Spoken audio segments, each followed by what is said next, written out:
Hey guys, this is Anime Wall Z here, and today we're going to be doing the 5th part to what if Goku was obsessed with training. Please like the video if you haven't already, and subscribe. It's totally free and you can unsubscribe whenever you want. There's nothing much else I'd like to say in the intro, so without further ado, let's get into the video. Slick talker since a jit.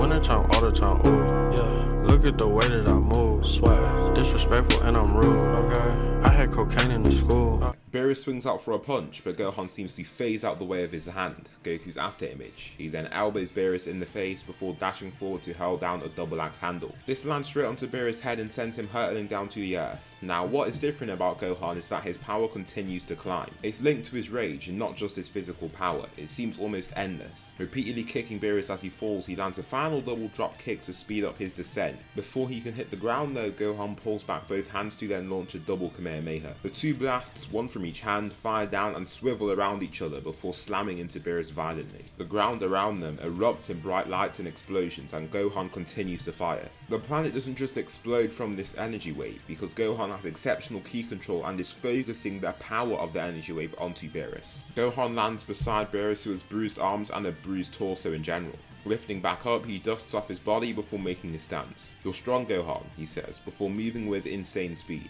Gohan can't even see his movements. In the next moment, he receives such a strong and speedy punch to his chest that he is knocked out cold. Falling slump on the floor, he looks on to the side with lifeless, still eyes. "Don't worry, he'll come back to his senses shortly. I want to see what you can do now, Goku," Beerus says, pointing straight at him. Goku steps forward and nods. "Let's begin," Beerus says. Goku immediately enters Super Saiyan Blue Evolution. He didn't even need to power up, he collapses his aura quite quickly, not letting the immense power leak out from himself. After using the form for so long, he's basically perfected it. Smashing his fist into his chest, Beerus has launched more than 150 meters into a mountain. Goku appears in front of Beerus, using his telekinesis to slam him further into the mountain. Finally, he controls the surrounding rubble with his arms extended. Right after, he pulls his hands together and the rocks condense around the god. They become rock hard around him and look impossible to move. "Oh, I thought he was stronger than this," Goku whispers. He kind of just went through his improvised combination that he thought of when he was fighting Gohan. He looked at how Beerus fought and believed that this would be the most effective combination. However, he wasn't thinking he could do it so smoothly like this. Out of nowhere, Beerus breaks out of the rocks, shouting with anger. Many of the rocks around him break down into rubble, and he blasts straight through the cloud of floating rocks to knee him in the face. Taking this knee, Goku can only smile. Beerus throws punch after punch onto his torso with such speed it seems that Goku can't block at all. It looks like a ruthless assault, but Goku ends up smiling as he takes every single hit. The power of each strike. It's unlike anything he's felt in decades. His smile begins to look like one of a maniac.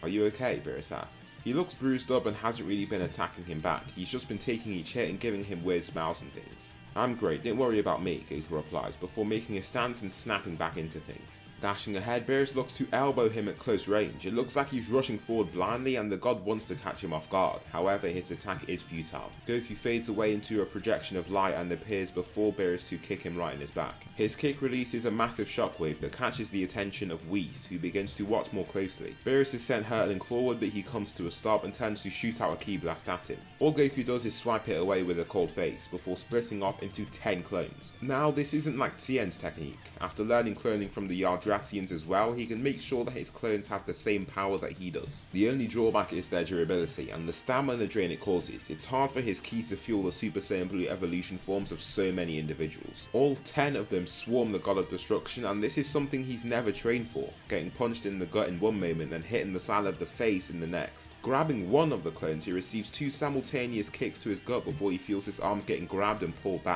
Left vulnerable to a wave of attacks that come next, it looks brutal. He ends up coughing out blood after receiving a punch to his gut, but the attacks just keep coming and coming. A few seconds pass and he is liberated from that assault, but it's left him weak and humiliated.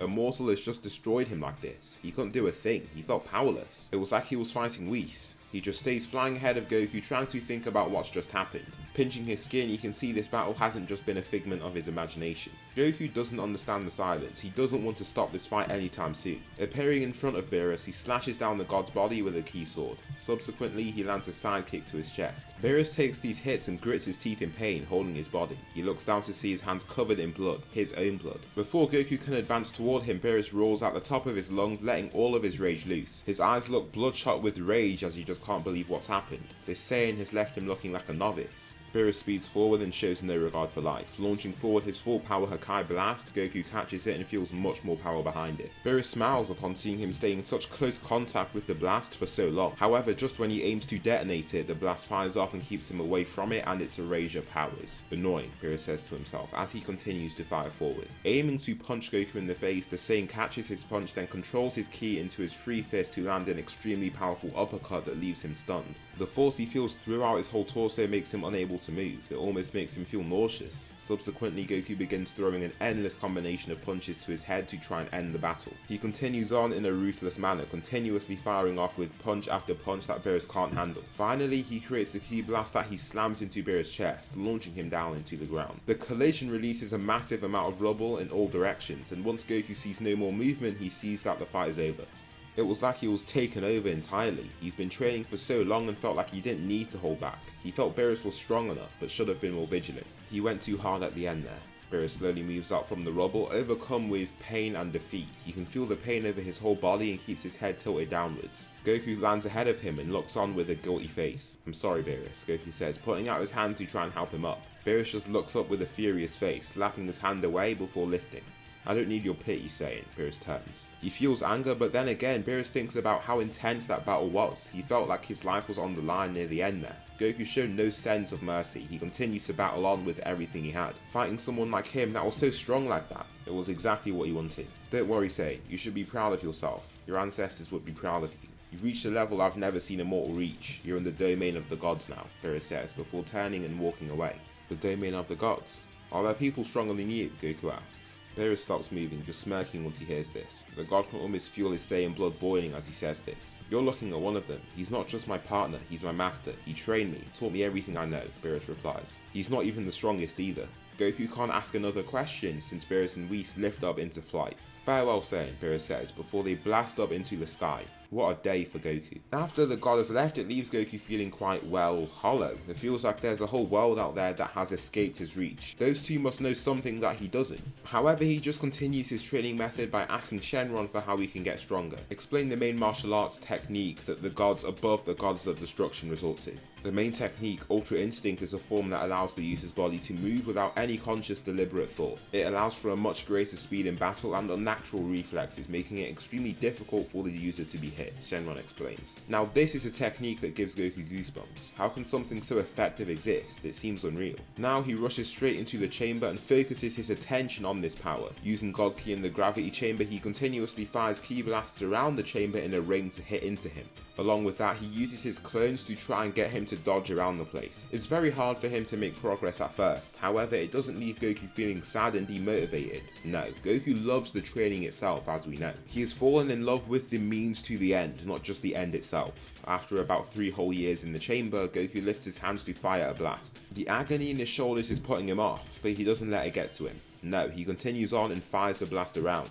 Turning, he lets everything go. The pain, the desire, the goal, all he thinks about is nothing. His mind falls blank. He closes his eyes so he receives no sensory input but the buzz of the incoming ki blast. He doesn't let it get to him. Right after, he hears an explosion behind him, not on his own body though. Opening his eyes, they're now a silver colour. Shouting with the voice of a demon, his true power is revealed. Ultra Instinct Omen. His power up is so powerful that he collapses the whole gravity chamber around him. Looking up with fierce silver eyes, he looks down to his new form. Isn't this just a technique? This feels like a new form entirely. His Saiyan body has incorporated the powerful technique in the transformation, and Goku continues his training in the chamber. For another final day, he begins getting far more used to the form, and that's pretty much it. Goku doesn't know that the form is incomplete and doesn't see a need to breach past it just yet, since he can feel his control over the form is incomplete. The offensive capability of the form is unique to Goku and the Saiyan transformation of Ultra Instinct. Goku appears from the chamber a new man entirely. It's only been 4 days, but to him so much time has passed. Those 4 Earth days have been spent completely in the hyperbolic time chamber. As he reveals himself from the hyperbolic time chamber, he feels terribly lost. Zalama is gone right now, and with Beerus gone, there's no one else to give him a good fight. He passes the time with his family, and with training his son and trying to pass on Ultra Instinct to him. Now, it took him 3 whole years to learn the technique, so it's not very easy for him to give it to his son.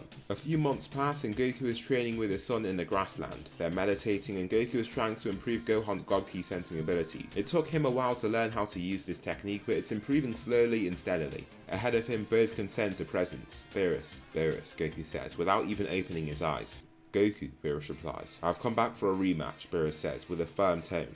That loss to Goku ignited a sense of passion within Beerus that Whis hasn't seen in an extremely long time. Centuries, really. He couldn't take that loss and just go back to sleep. What sort of person would he be to do something so pathetic like that? No, he's not taking that loss. Goku lifts to his feet and nods toward him. Of course, I'll give you a rematch, Goku says with excitement. Getting another good fight in, he was already getting impatient with just his own clones to fight. Gohan and Whis step away to let these fighters combat each other. Beerus and Goku have a face-off before they step back a few times and make their stances. The fight is on. Beerus begins with a speedy advance, already faster than when Goku had seen him previously. When they fought the first time, he woke up and then went directly to face Goku. Now he's been training for months to get rid of all of that rust and to also grow on top of that. Punching Goku on his forearms, he sends him flying back. Goku is still in his base form and this isn't going to give him a good foundation to work with. His body is still far too weak to contend with the God of Destruction. Holding out a barrier of pressure with his telekinesis, Beerus feels himself slowing slightly but flies straight against this pressure and kicks him through a whole mountain. He then fires forward with a bunch of ki blasts, exploding any rock it slams into. This turns the scene into what resembles a fireworks show. Goku flies around these blasts as fast as he can to try and evade them, but is caught by one of the blasts and sent flying down into the ground. What is father doing? He's stronger than this, Gohan thinks, as he sees him crash into the ground. Your father doesn't seem as strong as he was in their previous match. Is he hiding something? Whis asks. I don't know. I don't think so, but he's struggling out there, Gohan replies. Beerus has been training. Maybe he's just to bridge that gap. I didn't know trying to use Ultra Instinct in my base form would be that difficult, Goku says to himself, strugglingly raising back up to his feet. Dusting himself off, Beerus appears to land in front of him, elbowing him in the jaw to drop him onto his back. Don't you dare hold back against me, Goku. This isn't your strongest. Where's that blue hair? Where's your God Ki? Beerus growls. He didn't train for months on end just for this. He came here to face Goku at his best and to defeat him. Goku lifts up and wipes the blood coming from his mouth. Sorry Beerus, I'll show you my strongest, Goku says as his eyes begin to go a pristine silver hue. A few specks of white light lift up around him and flow before a majestic aura manifests around him. Some parts of his hair lift up and he roars, beginning the ultimate transformation. Beerus thinks he'll be seeing that same blue-haired form that he remembers all too well. However, once he feels the pressure coming from him, he can tell this is something totally different. His eyes open wide and he turns back to look at Whis. Whis looks on totally still. Oh, this is the form Dad was trying to show me. What form? Whis asks, with an inquisitive tone, hiding his inner shock. He called it Super. Whis takes a breath of relief upon hearing this. No, Ultra Instinct. Yeah, that's what it was, Gohan says. No way. Goku stands in his UI Omen form smiling at the god. Ultra Instinct. This can't be real. Goku looks at him with a smile, but in the next moment he can see numerous ships flying straight toward them from the skies above. Who's that? Beerus asks, with curiosity. It's someone called Frieza, Goku explains, walking past him. Lifting his hand, all the ships come to a stop. What's happening? Keep advancing, Frieza says to Sorbet. Our systems are at a maximum thrust, sir. We're getting pushed against, Sorbet reveals. The ships continue to thrust out smoke with their exhausts, working at 100% intensity to try and push the ships forward. However, they don't move an inch. Alright then, Goku. Looks like I'll just have to face you alone. All of you turn around, you're not needed, Frieza says, as a hole in the ground appears in his room. Next, he descends from the ship and dives down toward Goku. Landing in front of him, he already has cold eyes. However, he looks weaker and frailer just upon looking at Beerus. You've interrupted our battle, Frieza, Beerus states. Frieza just starts stuttering. He can't even get a word out. Frieza then launches a ki blast straight at Goku, who taps it aside and it explodes beside them. Why has he come to fight you, Goku? Beerus asks. We've butt heads a few times in the past. I guess he's coming back for revenge, Goku explains. Beerus just grunts with annoyance. Walking past Goku, he launches a Hakai blast straight to his chest. As the smoke clears, Frieza is nowhere to be seen. He's been totally and completely erased. Don't worry about him. Let's complete our battle, Beerus shouts. He evades his first punch and begins moving as soon as Beerus starts trying to throw another. This has to be Ultra Instinct. Goku just calmly exhales and lets the punches come his way. In response, he just continues to move around each hit. No matter how fast Beerus throws a hit, Goku doesn't find it hard at all to evade them. For the next incoming attack, a kick, he parries it before knocking Beerus back with a punch. The first hit he has landed this whole fight, and it's a heavy impact to say the least. Beerus stumbles to his hands and knees, but his determination allows him to stay in the fight. Bouncing straight back up to his feet, he doesn't let that cheap shot get to him, but that is not all. Goku launches a tri-beam straight at him. As we know, the Tri-Beam is an immensely powerful attack and leaves a painful bruise on Beerus' chest. Beerus grits his teeth from the burning, searing pain, but is left not just defeated but confused. He'd been training hard for months and months on end. He was being trained by Whis directly. How did Goku manage to learn Ultra Instinct and get this much stronger in the exact same time as him? This guy isn't normal. Can you continue? Goku asks. He doesn't want to make the same mistake that he made in the first part, but all this does is rile the god of destruction up. Don't pity me, he roars, before storming forward to continue his assault on Goku. Just like before though, there's very little that he can do. His attacks are left futile. Goku's body moves in odd but oddly efficient ways, following a style that Goku isn't even aware of. It's just doing anything it can to evade the incoming attacks, and is doing an incredible job at that. Goku parries yet another hit from Beerus to then land a devastating gut punch. Beerus has will, he has determination, but it just feels like he can't get his body to rise. Falling to his knees, he falls onto his shaking hands and growls under his breath with intense anger. He thought the first fight was humiliating, but this is so much worse. Groping the mud below, he just shouts and leaps up, totally commanded by instinct and rage. As he lifts though, he receives a firm neck tap, and this is all that Goku needs to knock him out. Falling flat onto his stomach, the fight is over in a smooth manner, and Goku has taken the win home with ease. Where are you, Frieza? You told us to leave. I'm waiting for your next command, Sorbet thinks as he looks to the receding blue marble. Whis goes over to lift Beerus onto his shoulder and prepares to leave, but wants to give Goku an offer. You're strong, Goku. You've got potential. How about I train you? I can see your Ultra Instinct is good, but it's imperfect, Whis says. Yes, of course, Goku swiftly replies, barely giving him enough time to reply. Alright, just follow me then, Whis explains. Gohan does want to go as well, but it's not just like he has school. He has a wife, a child, a job. He can't just go running off out of nowhere. He's just going to train here and then train some more with his father when he returns. Therefore, Goku goes solo to Beerus' planet to continue his training regime. During this time, Whis starts to see what makes Goku such a unique fighter, his will for battle. It doesn't seem like any sort of pain stops him, it only fuels him. Beerus really starts to see how Goku got so strong so quickly. He's a true machine. His love for training and the Saiyan DNA giving him no physical limit makes him powerful.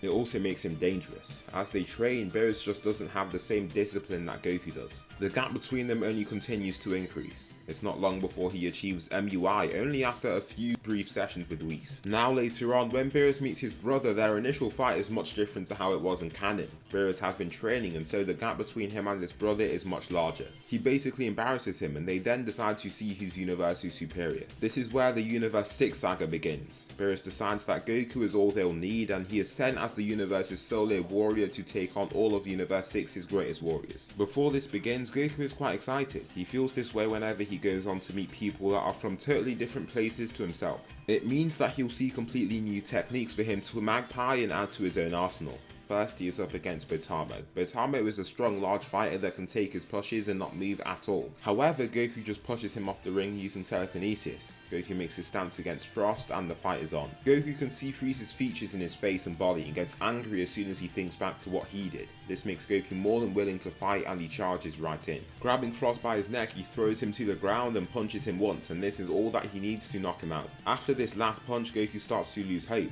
Are these the strongest fighters of their universe? This time for Ultimageta, he just stays at range and takes things lightly to see what they can do. Magma manipulation. It's more based on the magma in his body, so he doesn't really see it as a technique he can use. Using the telekinesis punch, he's thrown right out the ring. Next, he's up against Kaba. Now this could be interesting. Kaba of Universe 6, a Saiyan. Instead of just waiting to fight, Goku just walks toward him with his hands behind his back. Show me what moves you know and come at me with everything you have, he says, before making a stance. Well, okay, Kaba says, before beginning the fight. Now he begins using a style of fighting that Goku is not used to. It's raw, not highly trained, but it's unique.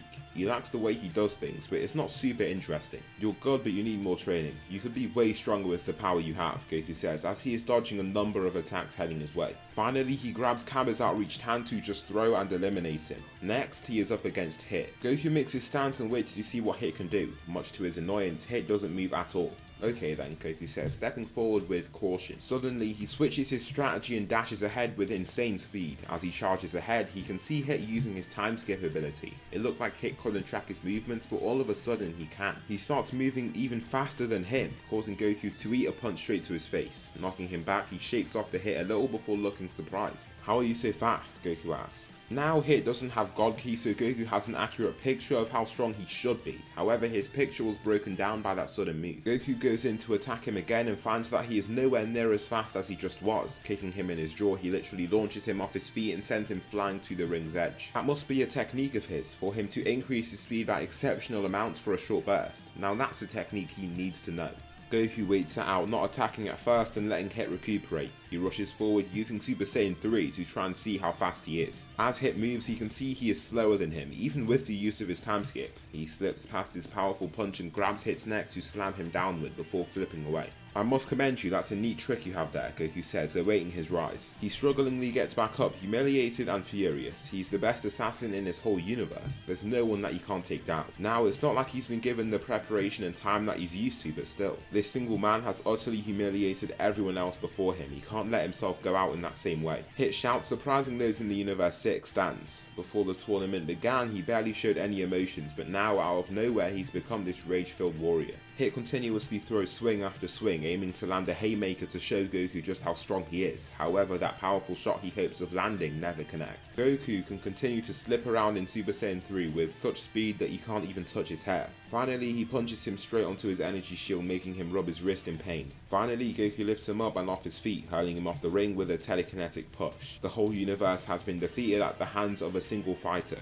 Goku of Universe 7. In the future timeline, Future Trunks holds his sword shakily up against a being resembling Goku but with dark gi, Goku Black. Stay back, he barks. Fear has overcome his body. He can feel the power in his legs fading. Trunks continues to pull back, but Goku Black is far too strong. His mission cannot be to fight any longer, but instead to escape this man. Flying away at top speed, he just about manages to escape to find himself in the present timeline. Goku isn't here as he arrives, but Trunks is met by Gohan, his trainer. He thought that future Gohan was insanely strong, but as he takes a closer look at this timeline's version of him, he looks totally different. He doesn't have any scars, but has a similarly muscular physique to future Gohan. Future Trunks is gravely injured though, and Goku arrives at the planet very quickly to see what is happening. Now, with Goku's Yardratian powers, they don't need to wait to heal him. Placing his hands over his body, a wave of green energy flows into his body and begins to heal him from his wounds. As Trunks receives enough strength to return to consciousness, he looks at Goku and aims to attack him, but can see that he is being healed by him. Oh, he's in the past now. Taking a sigh of relief, he can feel that his body is now totally fine. What's happened? Goku asks. Trunks then reveals what's been going on in his own timeline. Somebody has taken Goku's body and is wreaking havoc in his universe. A man that dreams to eliminate all mortals with the power that he's acquired. He makes sure to confirm that the man isn't Goku. I mean, Goku knows this since he's literally never even thought of doing that, or anyone doing that for that matter. Goku says that he wants to go to the timeline to get rid of him. Of course, this means that he'll get to face another strong warrior. If he has his body, surely this means this will be the most intense battle he's ever been in. Unlike his clones, this guy won't just poof out of existence if he hits him hard enough. Arriving in the future, he already senses Goku Black's ki. Teleporting away, he appears in front of him. It's weird for him to see, well, himself, just in different gear. Greetings, Goku. I'm grateful for you gifting me this body to complete my mission, Goku Black says, regally raising his arms to his sides. Goku doesn't reply. You can feel the ki from him isn't like his own. It's slightly different, darker, more evil. Enough talk, let's fight, Goku says, making a stance. Goku Black flies right at him and begins. Goku Black's become very confident fighting people like Future Trunks, but when facing someone much stronger like Goku, the fight will be much more difficult for him. Throwing out a punch, Goku slips past it and punches him straight in the jaw. Goku believed he was around his strength and is very surprised to see him fly back through a whole building. He fires down a few ki blasts and lights up the whole thing. This leaves Goku Black bruised and bloodied, holding his side in agony. This is odd, Goku thinks. Now, with some thought, he concludes. He must not know how to use my body. It makes sense, Goku realizes, before diving down. Goku Black just cannot do a thing to keep Goku contained. The gap between their power is far too large. Not only that, but Goku can see that he is very technically inept. He has raw strength, but that's pretty much it. Their difference in technical ability is even larger. Using telekinesis, Goku can keep all his attacks from hitting him and can even use it as an offensive technique. Out of nowhere, a series of punches using telekinesis hit Goku Black in various places. The attack being invisible means that there's no way for him to block or evade them. A massive strike lands on his gut and makes him cough out a large volume of blood. Dropping to his knees, he's struggling to breathe now. Goku Black grips the floor and growls in pain before looking up with bloodshot eyes. Do you know what I had to do to get this body? Goku Black asks. I don't care, Goku replies. To be honest, Goku just wants to fight. He doesn't want to sit through the yap of this god. I didn't just have to kill you, Goku. I killed those around you, your son, your wife, he shouts, before smiling maniacally. There's no need to face me. Just know that they're already gone. Now, this is the greatest mistake Goku Black could have made. Psychological warfare is futile in the face of such overwhelming strength. Goku Black cackles before being grabbed by the neck. His smile fades just as quickly as Goku's movement. The squeezing force leaves his head to go a beat red and he can't let a single breath of air in. Goku slams him into a building wall behind them, causing a whole building to collapse. Next, he just throws him out into the street. He wanted to have a good fun fight, but now he doesn't want that. He just needs to get rid of him. Using his materialization powers, he creates several daggers that he hurls straight through his body. They continue to stab into and pass through Goku Black's body, causing him great pain on each stabbing. He ends up falling to his knees from feeling so weak, then Goku begins pulling in the rubble from around them to just hurl them one after the other to the foe Saiyan. In such a weak state, all you can do is remain there and take hit after hit hopelessly. After this massive wave of blasts is finished, Goku begins to slowly walk toward him. Resting on his stomach, all he can do is pull himself away with the little strength that he has left. His arms are shaking and covered in his own blood. No matter how hard he tries to pull, he can't get away from Goku. His fate is inevitable. No, not at the hands of a mortal. He had to lower himself down to take the body of a mortal, and now is being taken down by one. You think you're perfect, so what is this then? Answer me, Goku shouts, grabbing him by his hair and pulling him to throw him into an adjacent building. Before he can pull himself off it, Goku throws a keyring to keep him locked onto the rock wall. Fine then, if you don't want to answer me, Goku says before holding his hand to his head. A blue ball of ki appears and soon expands to form Goku's full power Kamehameha. Now this blast isn't like the normal energy wave we've come to know and love. The blast almost fires out parallel to Goku's hand in all directions. It's the size of a spirit bomb and just raises the whole area to the ground. The flames in the area have intensified, but one thing is known for sure, Goku Black is gone for good. Good riddance, Goku says before turning to walk off. Goku has freed this world just like that. The future timeline is free of Goku Black. So that will conclude the 5th part to what if Goku was obsessed with training. Please tell me something you liked about this video or something that I should improve on for the next one. Thanks so much for watching and I'll see you in the next video.